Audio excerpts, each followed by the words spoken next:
And here's another tip about the Keurig Coffee Maker. Has yours just died and you think you're gonna have to get a new one and the screen totally went blank, or black I should say? I'm gonna tell you, probably what you did.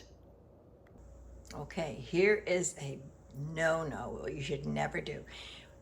When you have put your coffee in here and the pot in and you push it down, once that starts and you push the button for it to go and begins making the coffee, never take this tank off.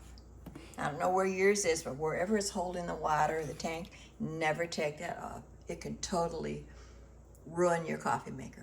But I have heard, I haven't done it because I haven't had that happen, but if that happened to you, you don't have to get a new coffee maker. They say if you take it apart, that there's a little reset button inside. You push that button and everything comes back on again. All right, so if you tried it, let me know, okay? Now that's what I've heard, and we'll see if that really works. Have you ever put one of these little pods into your Keurig coffee maker and have it to blow up? Oh, I've had that, and it gets all inside. It takes forever. You just keep making cup after cup, and the coffee grounds keep coming out.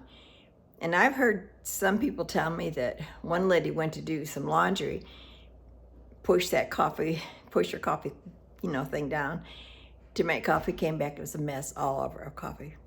I'm gonna show you how to prevent that from happening.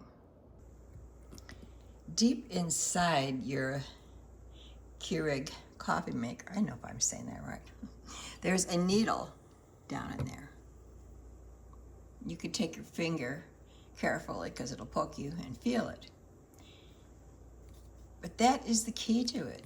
If you take your cup and put it in there, and you need to give it a little, I gotta do it with both hands because this closes it, but you gotta push this down onto that needle a little bit, and it will perforate it. That way, when you push this down, it won't blow up on you. It doesn't blow up on you every time, of course it doesn't. But when it does, you'll be sorry. It's a big mess. But it's vacuum sealed. It's full of air and pressure in there.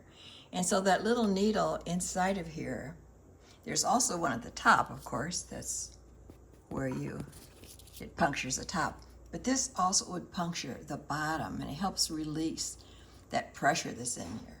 If you do that and push that down, I can't do it with one hand because I have to kind of hold it, but it'll never blow up on you that way. Just thought that might help you.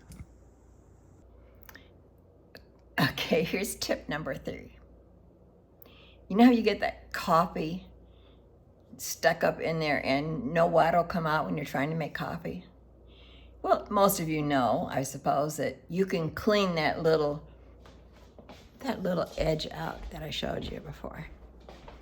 Let me turn it around so you can see.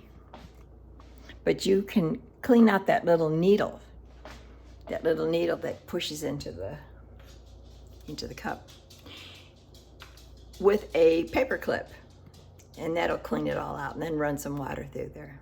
Without making coffee, just run some water through. But here's the thing. One of the reasons they do seem to want to clog up is because if you leave that little cup in, or that little pod, if you leave it in there, especially overnight, the grounds somehow find their way up into that needle. So when you're done with your making your coffee, throw it away. Try not to leave it in there, particularly overnight. Okay, so I hope that helps you. Let me know.